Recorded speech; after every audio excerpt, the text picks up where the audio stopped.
ये आपको 8 नंबर दे के जाएगा अगर लॉन्ग क्वेश्चन में आता है, क्योंकि आपको एक एक चीज बताया मैंने कि यहां पे जो 64th अमेंडमेंट 1989 का रिलेशन क्या था, यहां 74th अमेंडमेंट तक जो आपको पता है कि 73 और 74 एक साथ आया था कब 1992 और 1993 में। तो इन दोनों का रिलेशन आपको पता होना चाहिए, क्योंकि यहां पे आपको पता है कि कौन था उस टाइम पीएम, राजीव गांधी ने शुरू किया था और 72 तक नरसिम्हा राव ने शुरू किया था। वहां तक आते आते पीआरआई को इतना स्ट्रेंथ मिला और धीरे धीरे उसके अंदर में और ज्यादा इंप्रूवमेंट लाते गए।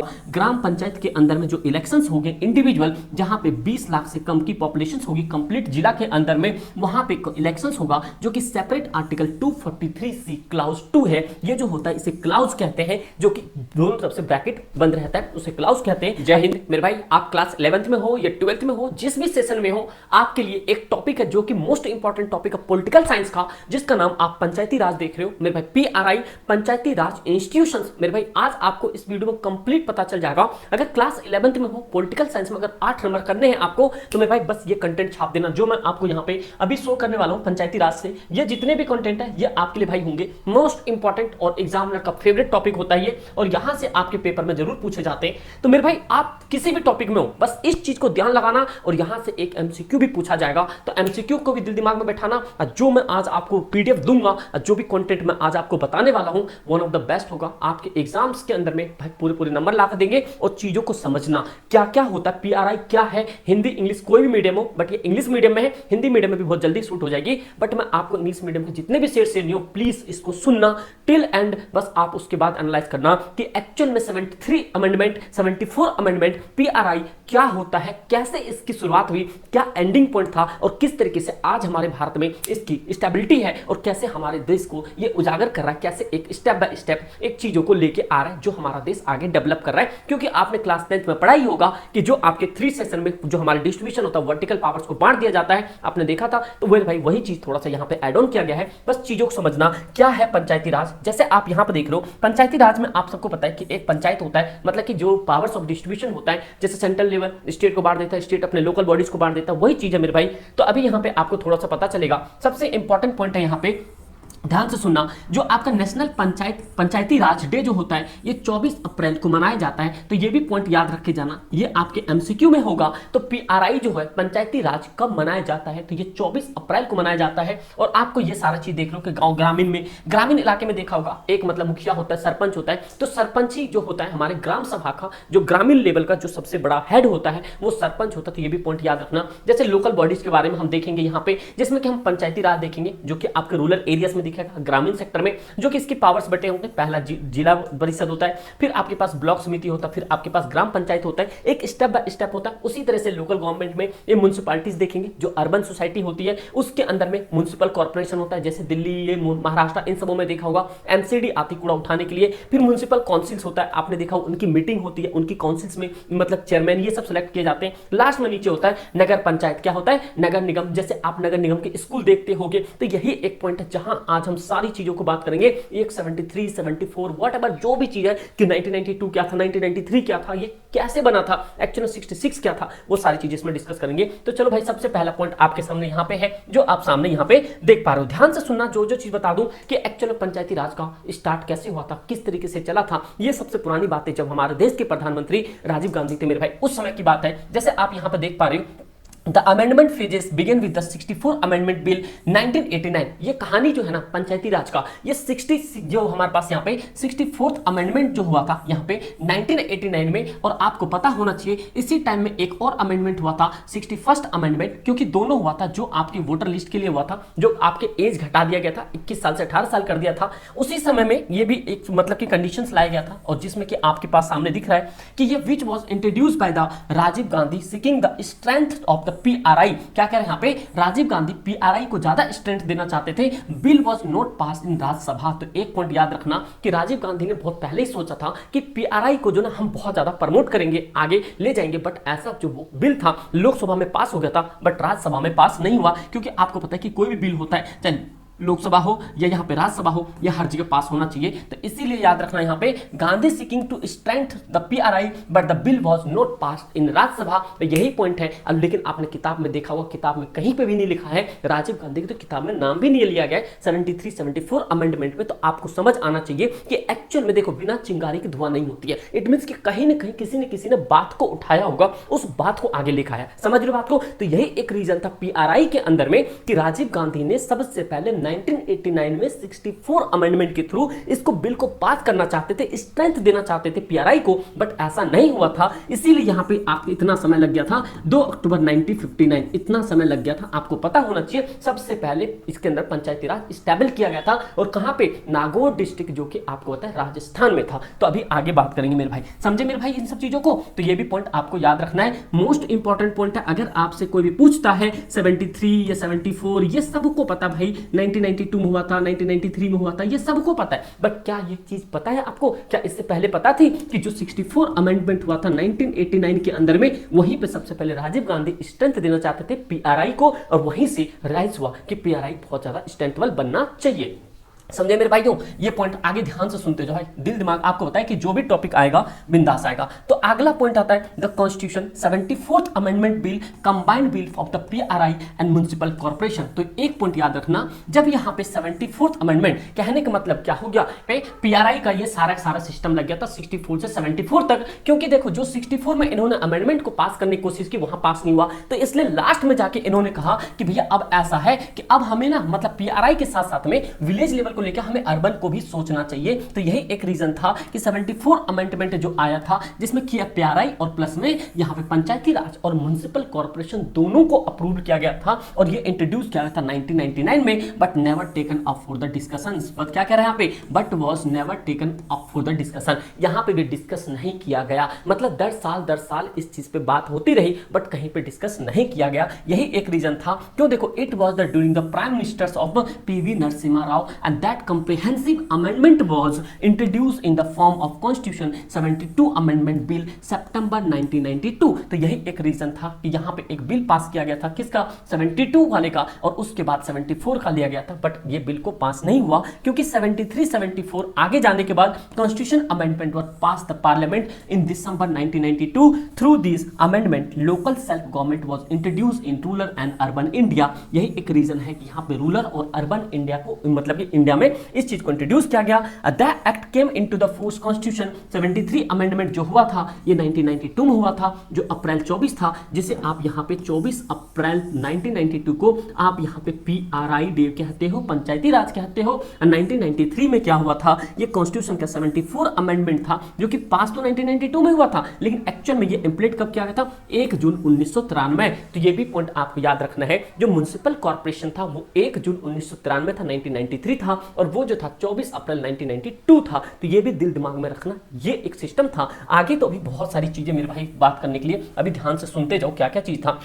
मैं आज आपको ना एक पॉइंट बताता हूं। देखो कहने का मतलब क्या हुआ, सबसे पहले यहाँ पे 64th अमेंडमेंट हुआ था 1989 में, जिसमें कि यहाँ पे राजीव गांधी जो थे ये चाहते थे कि भाई पीआरआई को यहाँ पे सपोर्ट करें, बट यहाँ पे ये चीज राज्यसभा में पास नहीं हुआ। फिर अगला 74 मतलब कि कुछ समय बाद 74th अमेंडमेंट होना था, बट यहाँ से एक 72 अमेंडमेंट होता है, जिस टाइम की यहाँ पे पीवी नरसिम्हा राव हमारे देश के क्या होते हैं, यहाँ पे देख सकते हो पीवी नरसिम्हा राव हमारे देश के पीएम होते हैं। उस टाइम वो इंट्रोड्यूस करते हैं 1992 में, और उसके बाद 1994 के अंदर में क्या होता है, एक्चुअल में 74th अमेंडमेंट को क्या कर देता है 1992 में लागू कर देता है, और यहां पे फाइनली जाके 73 और 74 कॉन्स्टिट्यूशन अमेंडमेंट को पास मिलता है पार्लियामेंट के अंदर में 1992 में मिल जाता है, जो कि आपके पास पहला जो होता है ये सेल्फ गवर्नमेंट के लिए होता है, जो कि आपके 73 अमेंडमेंट जो कि 1992 और 74 जो कि आपके 1993 है। बट ये इन दोनों के अमेंडमेंट के बारे में बात की गई थी 1992 में। इसी हिसाब से जो म्युनिसिपल कॉर्पोरेशन है, पहले जो था जो 64 अमेंडमेंट था 1989 में, जहां राजीव गांधी सपोर्ट करना चाहते थे, वहां पे सिर्फ पीआरआई के बारे में था।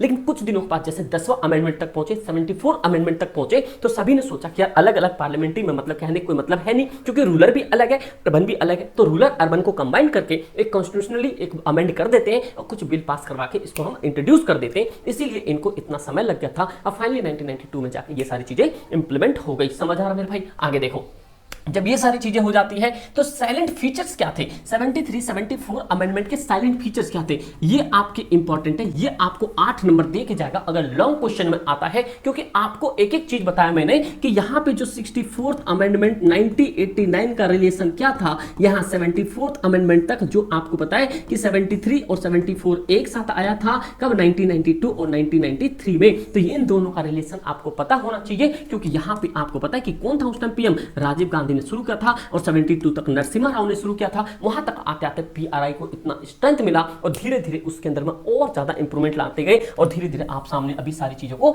देखोगे मेरे भाई, समझे। तो साइलेंट फीचर्स में सबसे पहला फीचर्स आप ऐड ऑन करो, जिसमें the amendment added 2 new parts of the constitution namely added part 9। तो मेरे भाई जब ये अमेंडमेंट हुआ था, जब ये 73 और 74 अमेंडमेंट हो गया तो पार्ट में ऐड किया गया, पार्ट 9 में ऐड किया गया, जो टाइटल पड़ा था जब पंचायत 73 अमेंडमेंट था, अब पार्ट 9A में टाइटल पड़ा था म्युनिसिपल कॉर्पोरेशन। समझ रहे हो, MCD वाली, ये भी पॉइंट याद रखना। तो यहाँ पे पार्ट 9 की बात करते हैं तो ये आपका पंचायती राज, पार्ट 9A की बात करते हैं म्युनिसिपल कॉर्पोरेशन, ये बात करते हैं 73 अमेंडमेंट, ये बात करते हैं 74 अमेंडमेंट, इसकी बात करते हैं 1992, इसकी बात करते हैं 1993। तो यही पॉइंट है और इन सब का फूफा कौन था, ये था हमारे राजीव गांधी, जिन्होंने सबसे पहले 1989 में यहाँ पे 64 अमेंडमेंट में बात की थी। बस यहाँ पे राज्यसभा के अंदर में बिल पास नहीं हुआ, उसके बाद यहाँ पे PV नरसिम्हा राव आते, नरसिम्हा राव साहब आते हैं और यहाँ पे 72 अमेंडमेंट में बात करते हैं और फाइनली 74 अमेंडमेंट इसको क्या कर देता है, पास कर देता है और लोकल बॉडीज को इंप्लीमेंट कर देता है। उस दिन से हमारे पास इतनी सारी चीजें हो जाती है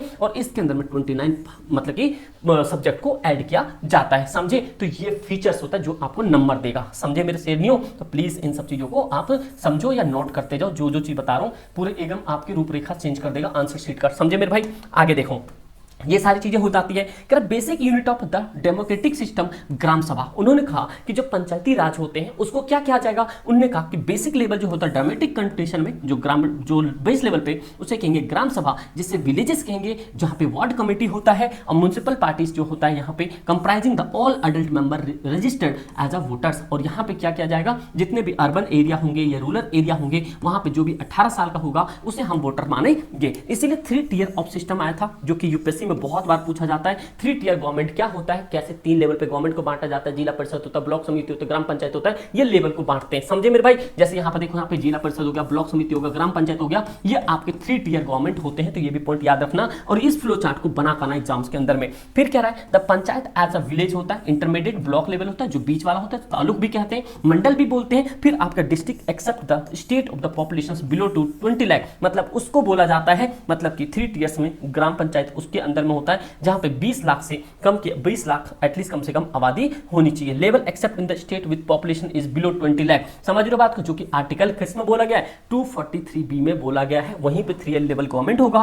seats all level government to be filled by the direct election, जो कि आपको पता होना चाहिए 243C क्लॉज 2 में होता है। आपको अभी तक किसी ने भी ये नहीं बताया होगा कि मेरे भाई जो भी ग्राम पंचायत होगा, ग्राम पंचायत के अंदर में जो इलेक्शंस होंगे इंडिविजुअल, जहां पे 20 लाख से कम की पॉपुलेशन होगी कंप्लीट जिला के अंदर में, वहां पे इलेक्शंस होगा, जो कि सेपरेट आर्टिकल 243C क्लाउज 2 है। ये जो होता है इसे क्लाउज कहते हैं, जो कि दोनों तरफ से ब्रैकेट बंद रहता है, उसे क्लाउज कहते हैं, और 243C होता है। तो यही पॉइंट याद रखना, जिस डिस्ट्रिक्ट के अंदर में 20 लाख से नीचे की पॉपुलेशन है वहां पे आपके 3 लेवल ऑफ गवर्नमेंट हो जाएंगे और वहां पे सेपरेट इलेक्शंस भी होगा। और सेपरेट इलेक्शंस किसके थ्रू मिलता है, इंडियन कॉन्स्टिट्यूशन के अकॉर्डिंग 243C क्लाउज 2 में होता है। समझ आ रहा भाई, यहां छापो और पेपर में छाप दो। लाइक करना, अच्छा लग रहा हो भाई अपने दोस्त यार में शेयर करना। इसी तरीके से भाई बेहतरीन से बेहतरीन कंटेंट आगे आप 12th में हो गया होगा, कॉलेज में होगा, first year second year offline तो क्लासेस चलती है, आप लोग के लिए रिकॉर्डेड मिलेगा, टेंशन मत लेना। बस वन शॉट सॉल्यूशन आपके पास, क्या SSB, समझे मेरे भाई। तो आगे चलते हैं,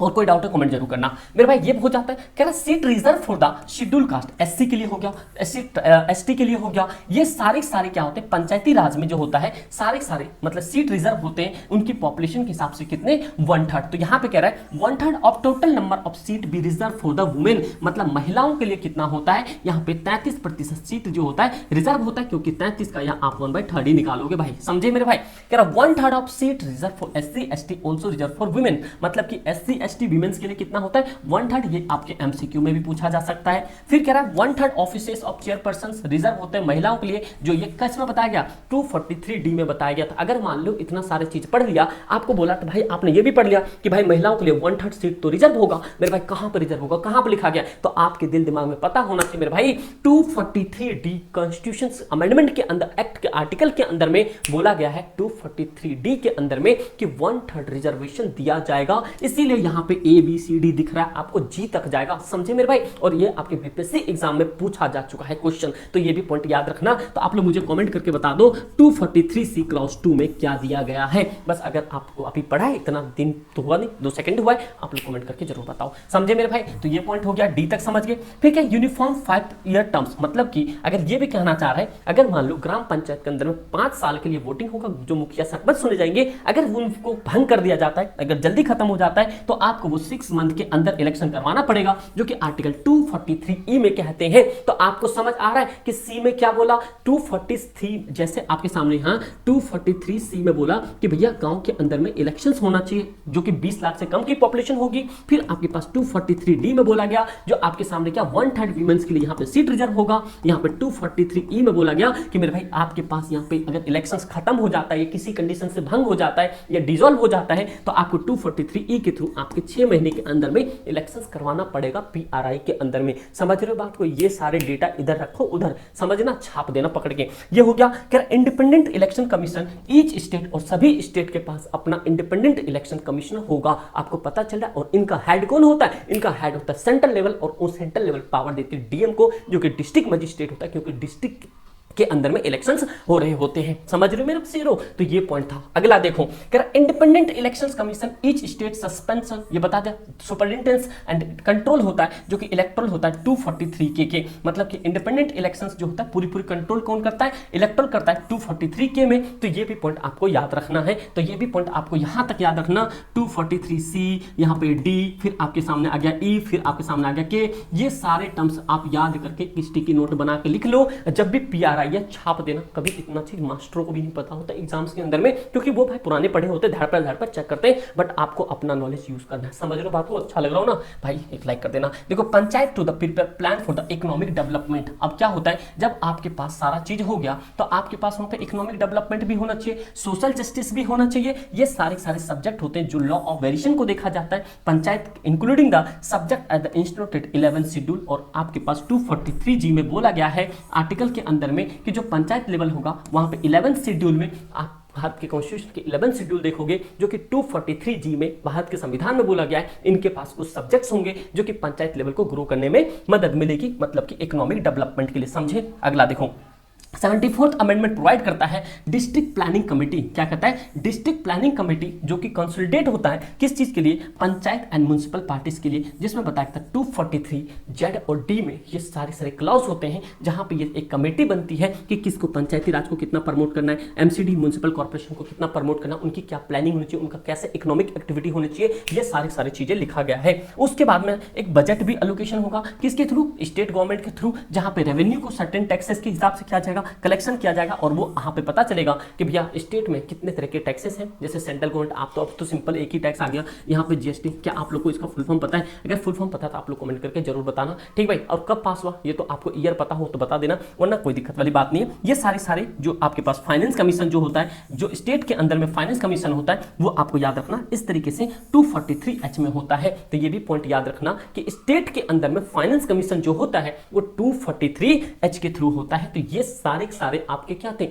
PRI के एक थीम थे, जो कि आपने एक साइलेंट फीचर्स देखा। और ये देखो मोस्ट इंपॉर्टेंट चीज, जो कि फाइनेंस कमीशन को हर एक स्टेट के पास होगा, जो कि आपके पास इसमें तो मतलब फाइनेंस सोर्सेस बताएंगे साथ साथ पंचायत एंड म्युनिसिपल पार्टीज के, जो कि 243I में दिखाया गया है एडिक्वेट, मतलब कि दोनों मिलके। अगर यहाँ पे सिंपल बात करेंगे, अगर पंचायत के अंदर में बात करेंगे फाइनेंस कमीशन, मतलब कि यूनियन फाइनेंस कमीशन 243H में है, जहां पे सेंट्रल गवर्नमेंट प्रोग्राम चलाएगा, ग्रांट देता है, मतलब सेंट्रल गवर्नमेंट जो है अप्रूवल दे दिया 243I में कि आप दोनों के पास फाइनेंस, मतलब हर एक स्टेट में अपना अपना फाइनेंस कमीशन होगा। और साथ साथ में 243I में ये बोल दिया कि यहाँ पे पंचायती राज में और यहाँ पे म्यूनिसिपल कॉर्पोरेशन में दोनों के पास अपना फाइनेंस कमीशन होगा। किस चीज के लिए? 243I में। और 11 शेड्यूल्स में बताया गया था कॉन्स्टिट्यूशन के, इसके अंदर 29 फंक्शंस को ऐड किया गया, समझे, पंचायती राज बॉडीज के अंदर में। तो ये सारे के सारे आपके क्या थे, एक तगड़ा सा एक लेवल था जो कि आपने देख लिया कि किस तरीके से कहानी बनती है, पीआरआई कैसे काम करता है, 73 अमेंडमेंट क्या था, 74 अमेंडमेंट क्या था। अगर जितना चीज मैंने बताया, अगर इतना चीज आपने लिख दिया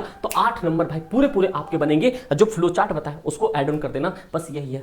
सटीक चीजें कम समय में आपके पास मिलना चाहिए, ज्यादा लेंदी नहीं होनी चाहिए, इसलिए तुम्हारा भाई ने ये सारी चीजें की। उम्मीद करता हूं अच्छा लगेगा। अच्छा लगा हो तो भाई कमेंट करके जरूर बताना, बस यही चीज चाहिए आपसे। और अगला बता देना अगला टॉपिक किस पे चाहिए, इसी तरीके से आपके पास जो भी आएगा मतलब नीट एंड क्लीन चीज आएगी और सटीक चीज आएगी। ठीक दोस्त, thank you so much and जय हिंद।